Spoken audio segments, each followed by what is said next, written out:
My name is Grace Vihenda. I lead the Kenya Airways Fahari Innovation Hub, which is where we are, this space that we are in right now. And this center was set up to support our strategic objectives of contributing to the sustainable development of Africa and becoming the pride of Africa. So there's a lot that this center does to invest in the future of our people, the people of Kenya Airways and the people of this country. So we have two main pillars. One is on the corporate innovation. So here we look at how we encourage an innovation culture across the whole company, our whole group. And then also the other part is the open innovation program, which looks at how we can bring innovation from outside of Kenya Airways into our business and bringing solutions from outside of KQ into the business. So one of the ways that we do that is that we collaborate with entrepreneurs. Currently in our cohort, we have about 8 of them doing various projects in tech and environmental projects. And we're excited because they're our first cohort, and they've also come up with a lot of good solutions that the business can use, and also that empowers even our industry. So it's not just KQ focused, and the solutions are not necessarily aviation focused, because as KQ, we are driving towards a diversification agenda. Right now, we are a 46-year-old company, and we want to use our background and our name to strengthen other areas of business that we could go into. So also this center is a big part of that diversification of Kenya Airways. And already we have a number of business units that we have in KQ. We have an academy, we have a clinic, which will soon grow into a hospital. We want to continue to grow our name also in terms of becoming a center of excellence when it comes to giving education for people who are flying, for cabin crew. We also have our cargo unit. We have Fahari Aviation that specializes in drone operations, that supports agriculture, that supports surveillance, that supports inspections, and also they've already deployed some of their services across different parastatals. The Fahari Innovation Hub was born in the times of COVID. At that time, we had our planes were packed. We felt purposeless, and there was a lockdown for a long time, which is like 3 months. So you can imagine how that was for the airline and the people who work for the airline. So it was a really demotivating time. So in that time of our deep darkness, we began to think about what can we do to help us get out of this COVID situation, or just carry us to the next step that we could take. So at that time, we did a call for ideas for staff, and staff gave a lot of ideas. In fact, most of the ideas that were given at that time are what helped us come out of the COVID situation, because we really got to strengthen our cargo unit. We came up with the idea for a freighter. This is just a passenger aircraft where we removed all the seats, and then we used it as a cargo aircraft, because at that time, cargo aircraft were flying. So there's a lot of unique things that we came up with at that time that was following ideas from staff. So based on the success that we had in that period, we decided to set up an innovation hub, which will continuously churn that pipeline of ideas from staff. And it will no longer be just a one-off thing, because at that time it was one-off and was very successful. So we asked ourselves, how much more if we actually had a center that is continuously doing this? So for us, it was either we innovate or we die. Like literally, we had only either to innovate and become a better version of ourselves as an airline, or we literally just fall in the ditches and die. And then a lot of something significant that happened during that time is customer preferences began to change a lot because of COVID, and of course affected our industry. So also the Innovation Hub helped us to see how we can change with the times. We are changing with the customer, and also customizing our product in accordance to how the customer is changing and how the industry is changing. So that's how the Fahari Innovation Hub was born. And also there's a study that shows that over time, corporate innovation, this is the innovation that comes from within a company, will continue to decline. And also that is seen for organizations that have been there for more than 10, 15 years. You find that the internal capacity to continue to build innovative solutions begins to decrease. So it becomes a strategic imperative for companies to begin to see how can we bring innovations from outside of the organization. And also that's a big mandate of this innovation hub. How can we bring solutions from outside into our organization? How can we have an infusion of culture, especially from entrepreneurs and startups? You know, they're agile, they move quickly, they want solutions quickly, they want to disrupt, they want to build a name, as opposed to a large corporate like ours that's pretty much established, and you find a lot of times we just focus on operations and not necessarily innovation. So when you bring these two culture mixes, you find we come up with something very beautiful and some good solutions for our industry and for our organization. One of the projects that was born out of this innovation hub and really progressed and developed and has become a subsidiary of Kenya Airways is the Fahari Aviation. So Fahari Aviation focuses on cutting-edge aviation technology, and right now their key focus is on drone technology. So they've been able to really build a name in the industry, and they've been servicing the agricultural sector quite heavily, as well as the government, a lot of the government institutions that seek to have inspections and surveillance done in their properties. So we're very proud of that, and also looking forward to see how that pans out and grows over time, and also to continue to churn out more business opportunities for Kenya Airways and for our industry. And also we've had a lot of partners that we work with, like I mentioned before, and we would like to continue to strengthen our partnership with entrepreneurs. And it's because entrepreneurs are always thinking ahead, yeah? And so right now we have about 8 of them in our cohort. And I would like to introduce Brian. Brian, one of his project actually is very dear to us in many ways. He's working with waste plastic to produce diesel, and also can produce many other things. And so he'll be talking to you about it. And also we're excited about this project because KQ also is focused on sustainability. In fact, sustainability is part of our vision and mission. And so this program, the project that Brian is doing, is also a very strategic one for us in that perspective. There's a lot of sustainability angles and agendas and perspectives that come from it. Yeah. I would like to invite you to engage with us at the Fahari Innovation Hub. We also have programs for youth and young people, and you can keep checking our websites to see the different things that we invite the public to participate in. For example, this year we're going to have an innovation challenge that will be floating. So keep your eyes out on our pages, keep your eyes out on what we're doing. You're free to reach out to us on our email address and phone number that will be provided. So I'm looking forward to engaging with you. Thank you very much.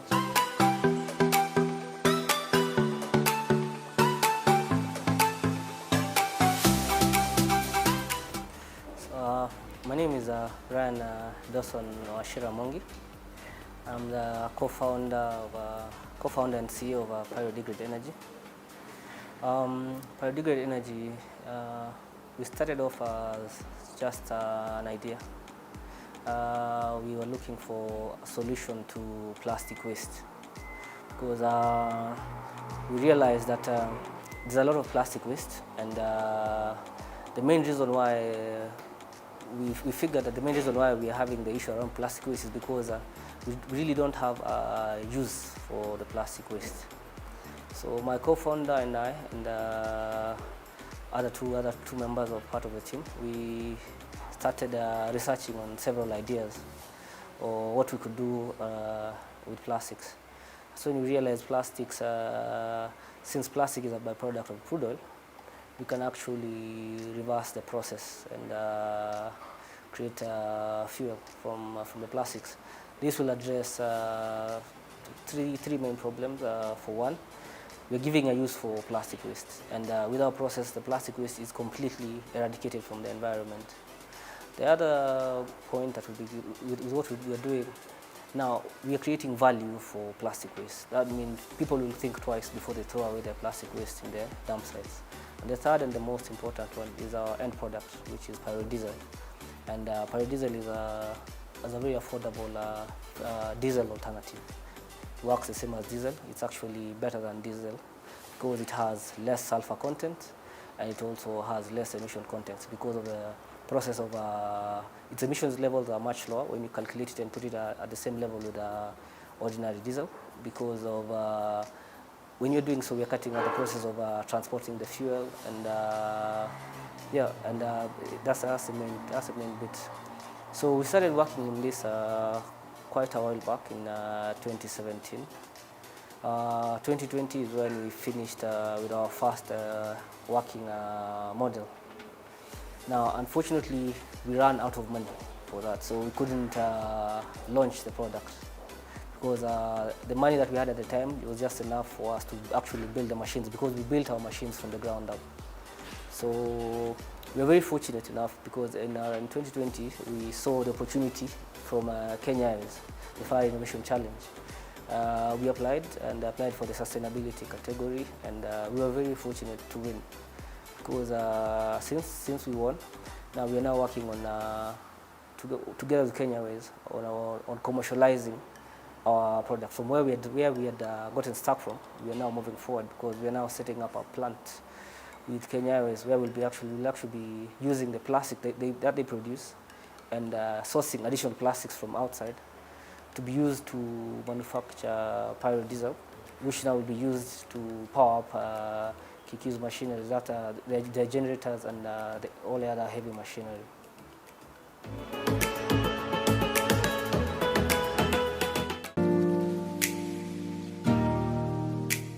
So the process by which we convert the plastics to fuel is known as pyrolysis, which is simply we break down the plastics. We don't burn the plastics, so we break them down in a vacuum chamber. So, for example, we shred the plastics. We take the plastics, shred them, different varieties of the types of plastics. Then we have our own particular blend. So we mix the blend, and after that we load it up in our reactor and heat it up to around 600 degrees Celsius. And then after that, this is the first product that is gotten from the process. This is this is before purification process, but it's also very flammable. We also call it. It can be used as a crude. This is basically the crude oil. This is what we get before we distill. Once we distill, and then this is now our final product. This is the Pyro-HFO. This is the Pyro-diesel. Sorry, this is the Pyro-HFO. This is the Pyro-diesel. Now this is what is used as a diesel substitute. So you don't need to make any adjustments to your normal engine to use Pyro-diesel, because at the end of the day, the core component of Pyro is crude oil, because plastics are also made from crude oil. I'd mentioned earlier, a venture like ours is quite difficult to get it out on the ground running, mainly because it's quite cash intensive, and the fact that when we created the product, or we did the machinery and had our first products, we couldn't actually roll it out because we couldn't afford to get the licensing needed, because it's a very long process, and it's a bit technical. So once we got into our partnership with Kenya Airways, we formally started the process. Of the licensing process. They helped us with testing of our products, so training,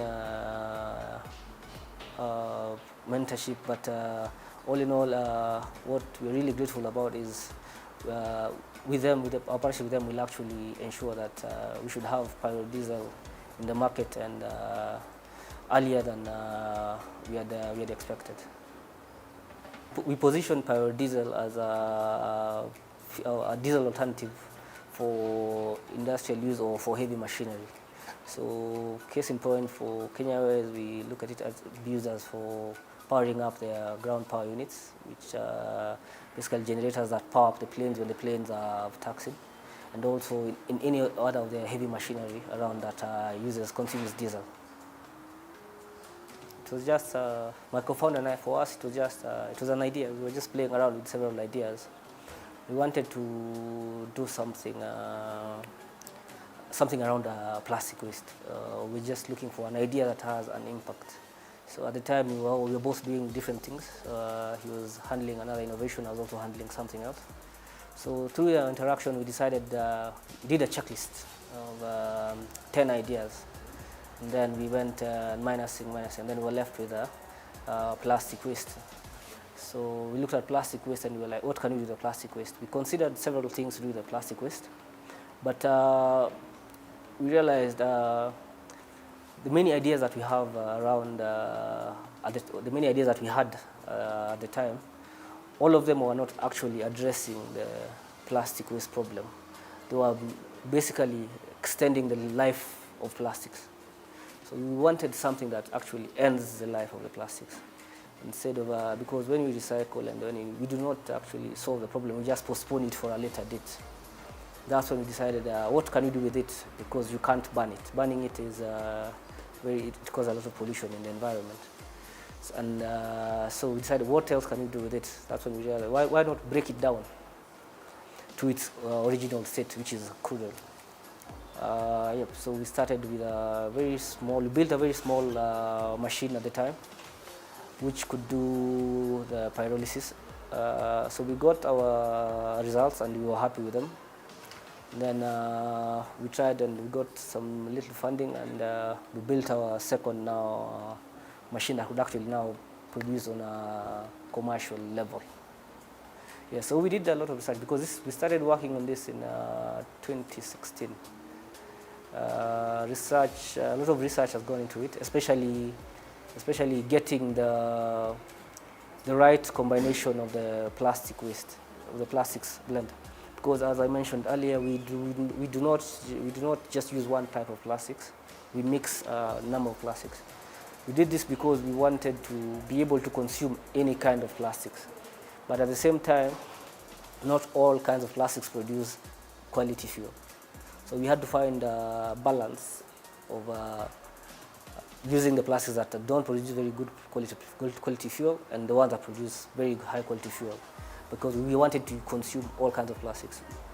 Our goal is to be able to not to discriminate on any kind of plastic, so that we can also take any kind of plastics, because at the end of the day, we want to close the loop in the plastic value chain. Because you find that when companies recycle plastic water bottles, when it's shredded and built in new plastic, most plastics can only go through 2 or 3 cycles maximum, and after that it can't be recycled again, so it ends up being thrown out. So people like us, we want to make sure now this end-of-life plastic waste has somewhere to go. When we decided to start, our first question was, yes, we want to convert the plastics to fuel, but how are we going to do it? The first way, the way to do it is called pyrolysis. And yes, there are available machinery that do pyrolysis, which you can buy, but they have a lot of limitations, and they weren't fitting our business model, because we wanted something compact and something that you don't need a very big space.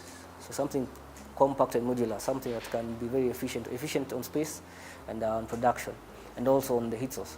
Because most of the machines that we found were using, their source of heat was fire. So that would mean we'd need again to consume firewood or gas to put on fires to heat up the process, because we need temperatures of around 600 degrees Celsius to break down the plastics. So we were first considering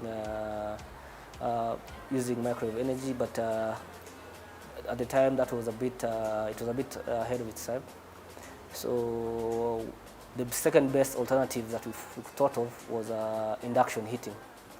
So we built an induction heating machine, so to speak, and that heats up our reactor, which is a vacuum chamber where we store the plastics, vacuum it, then we heat it up using induction. We heat it up at around 600 degrees Celsius, and then the broken down, once it breaks down into gas, it's channeled into a condenser, which then liquefies the gas into the first output. After that is now we again now channel the crude into a distiller. So we distill it once or twice, dependent on the level of impurities that were there in the fuel. Working in line with the SDG for industry innovation, what we're doing with Kenya Airways is we are setting up a one of its kind process, because we'll be producing fuel on site to be used on site. That would mean that we'll be reducing the impacts of climate change, because emission levels, because ordinarily the fuel needs to be transported from where it's made, so the emissions by the car made, and at the same time the plastics that we are converting into fuel more often than not would have ended up being burnt. And the burning of plastic waste actually causes more impact on the environment as compared to even a car being driven. And this is just the beginning. We believe that what we are doing here with Kenya Airways can be able to be replicated to other companies in Kenya, because companies should learn to make use of their waste instead of throwing waste, because waste is actually valuable, so to speak.